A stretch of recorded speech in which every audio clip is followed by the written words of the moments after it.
சிவாஜியோடைய நடிப்பு திறமைக்கு இந்த 2 படங்களை எடுத்துக்கொண்டால் எவ்வளவு வேண்டுமானால் நம்ம டீல் பண்ணலாம். இப்போ பாருங்க, தெய்வ மகனில் அப்பா சிவாஜி மூத்த மகனை தன்னுடைய நண்பர் மேஜர் சுந்தரராஜன் கிட்ட அவனை சின்ன வயசுலேயே கொன்னுருன்னு சொல்லியிருப்பார்.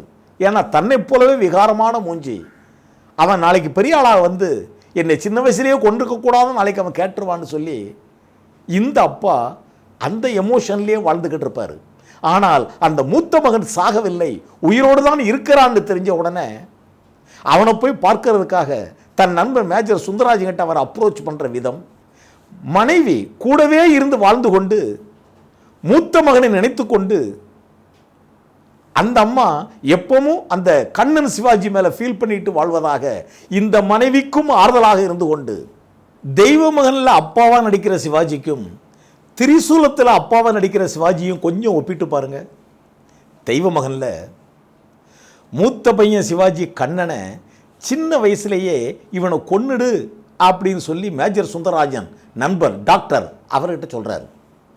அந்த பையனை பிரிந்து வாடுகின்ற, அவன் உயிரோடு தான் இருக்கான்னு தெரிஞ்ச உடனே அவனோடு இணையை துடிக்கின்ற சிவாஜியோட எமோஷன், தன் கூடவே வாழ்ந்து கொண்டிருக்கக்கூடிய மனைவி பண்டரிபாய், யாரோ ஒருவனை பார்க்கிறேன், அவனை பார்த்த உடனே எனக்கு ஏதோ ஒரு ஃபீலிங் வருது என்று அந்த தாய்மையின் உணர்ச்சியை கட்டுப்படுத்த முடியாதவராய் அவரை அருகில் வைத்துக்கொண்டு அவரது எமோஷனையும் உணர்ந்தவாறு இங்கு அப்பா சிவாஜியினுடைய தடுமாற்ற நிலை.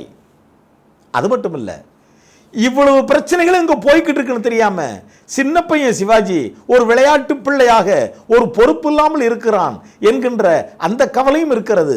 ஆனால் அவனுடைய சேஷ்டைகள் கொஞ்சம் நகைச்சுவையாகவும் இருக்கிறது. அப்பா சிவாஜியோட நிலைமை இங்கே இப்படி.